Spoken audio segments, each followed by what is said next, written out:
Ngayon mga paps, ite-test drive ko ang EV car ng Wuling. Ito yung Wuling Game Boy and i-check natin if kaya nitong umakyat sa Baguio.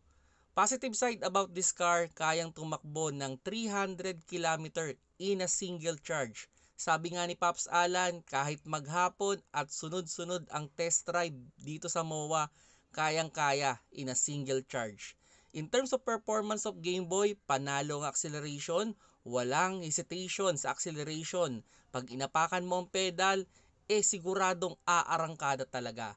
Kaya doon sa tanong na kaya bang umakyat ng Baguio, tingin ko mga paps, baliwala. Apat kami dito sa loob ng Game Boy and baliwala ang akyat ng parking ng MOA.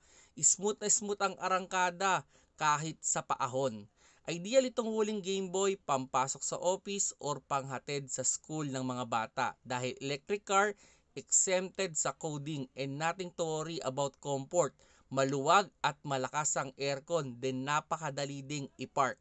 Sa mga worry sa warranty, may 8 years warranty ang kanyang battery. And sabi nga ng Wuling, less parts, less worry. And napakadali ding i-charge. Pwede sa ordinary 220 outlet ng ating bahay. If you want a car na pampasok sa office, panghatid sa mga bata sa school, try to test drive this Wuling EV Car Game Boy. Salamat pala sa team ng Wuling, lalo na kay Pops Alan na nag-accommodate sa amin test drive.